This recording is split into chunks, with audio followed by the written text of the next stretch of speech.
What if your soul already knows when this lifetime is nearing its sacred turning point? Not through the signals of the body, but through the quiet movements of consciousness preparing to release its physical form. What if death is not the abrupt ending we imagine, but the final act of a much larger process, a gradual awakening from the dream of matter back into the vastness of spirit? Edgar Cayce, one of history's most documented psychics, believed that the soul begins preparing for death long before it happens. He spoke of signs, subtle, undeniable patterns that appear not in the body, but in the depths of awareness. These aren't superstitions or omens. They are the language of the eternal self whispering to the conscious mind that the journey home has begun. Understanding these signs isn't about predicting death. It's about understanding life. Because once you know how the soul prepares for its return, you begin to see your days differently. Every moment becomes luminous, deliberate, precious, and that realization changes everything. Not just how you die, but how you live. Before we begin, make sure you're subscribed to Brain Booster. Now take a deep breath. Set aside distraction. Let's begin this exploration together. 1. The sacred turn inward. The first sign appears quietly, yet unmistakably. The soul begins to turn inward. You feel a pull towards solitude that cannot be explained by mood or circumstance. The company of others, once comforting, begins to feel distant, even unnecessary. It's not sadness. It's not isolation. It's a sacred inward migration, a call to retreat from noise so the deeper self can prepare for what's coming. Edgar Cayce described this phase as the gathering of spiritual energy, a reorientation from the external to the eternal. In solitude, the noise of the world fades and subtler voices begin to speak. Thoughts once scattered by distraction grow still. And in that stillness, something profound begins to surface. The memory of your own essence. Animals do this instinctively. A cat nearing its final days withdraws into quiet corners, not to hide, but to listen. Humans do the same, though we often misunderstand it. We call it withdrawal when in truth it's awakening. If you ever find yourself longing for quiet without knowing why, craving space, reflection, silence, don't resist it. That impulse may be your soul drawing inward to align with what is infinite. In that silence, you begin to feel the first whispers of home and the awareness that you are more than the identity the world sees. Solitude becomes the temple in which the soul rehearses its return to the vastness it came from. 2. The unraveling of attachments. The second sign reveals itself gradually. The things that once defined you begin to lose their weight. Possessions, ambitions, rivalries, and even the narratives you've built about who you are. Slowly they stop mattering in the way they once did. It isn't depression or loss of interest in life. It's purification. The soul is sorting through its attachments, choosing what it will carry into eternity and what it will leave behind. According to Cayce, this loosening is not only natural, it's necessary. The soul cannot ascend while entangled in what is temporary. You might find that material things you once prized no longer stir emotion. The expensive car, the hard-earned title, the trophies of success. They begin to feel like shadows of something you can no longer fully touch. Emotional attachments shift too. Grievances seem trivial. The urge to prove yourself fades. The drama that once absorbed your energy now feels faint, almost irrelevant. You begin to sense that your identity was never built on those things to begin with. This unraveling can be disorienting, yet it's profoundly freeing. It's your consciousness simplifying itself, returning to the essence that transcends form. When you release what no longer serves your soul, what remains is purity, love, compassion, wisdom, and truth. Cayce called these the currency of eternity. Everything else, every mask, every claim belongs to the temporary world. When the soul starts releasing the unnecessary, it's not dying. It's remembering what it really is. 3. The expansion of perception.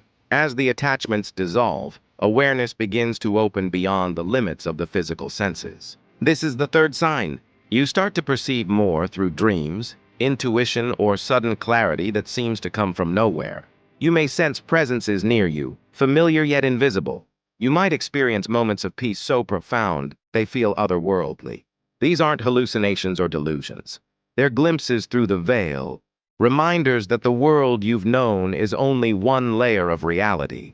Cayce described these phenomena as vibrations of higher consciousness emerging into human awareness. The soul, preparing for its return, begins to attune to dimensions it will soon inhabit. For some, this comes as dreams of luminous places or encounters with loved ones who have passed. For others, it's a quiet knowing, a certainty that reality extends far beyond what we see. The mind struggles to explain it, but the heart recognizes it instantly. These moments of expanded perception are not to be feared. They are invitations. They remind you that death is not annihilation, but transformation, not darkness, but a widening of light. When you experience them, approach them with curiosity, reverence, and calm. The universe is preparing you gently, allowing you to taste the consciousness that awaits beyond the boundary of form. You are not losing your mind. You are beginning to remember it in its totality. 4. The review of a life lived. The fourth sign unfolds in reflection. A person approaching transition often feels a powerful need to review their life. Not just to remember, but to understand. Memories rise unbidden. Relationships, choices, mistakes, and moments of grace. They replay not as random recollections, but as chapters seeking closure. This process, which near-death experiences describe in vivid detail, can begin long before the body weakens. Cayce believed it was the soul integrating its human story before carrying the wisdom onward. During this time, many feel the urge to reach out, to reconcile, to speak words that were left unsaid. Apologies surface. Gratitude flows. The compulsion to heal becomes stronger than the impulse to defend. It's as if the soul, sensing its departure, wants to leave nothing tangled behind. Each unresolved emotion is a thread that must be unknotted before the journey continues. This life review is sacred work. It's not about judgment or regret. It's about integration. The soul is converting experience into wisdom, turning pain into understanding, and memory into meaning. When you consciously participate in this process, life itself becomes clearer. You see what truly mattered, who truly loved you, and how every joy and sorrow served your growth. To review your life honestly is not to prepare for death. It's to reach the highest form of living. Before we continue, if this video is bringing you peace or clarity, share it with someone who might need it.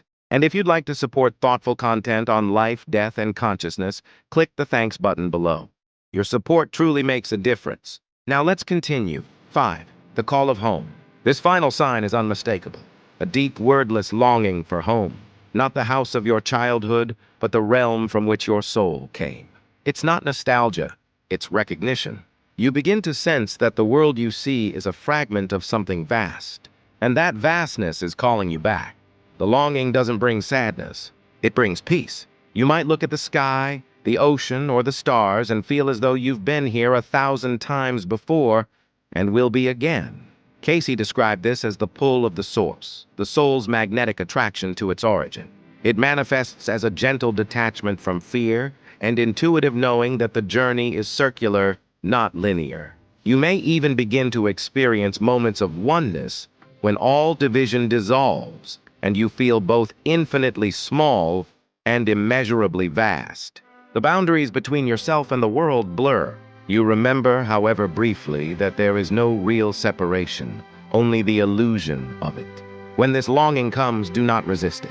It is not an announcement of death, but an awakening to eternity.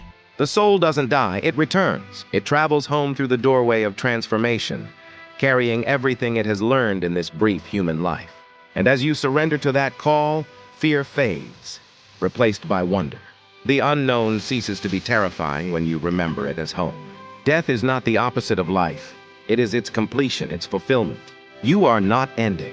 You are continuing, expanding, remembering.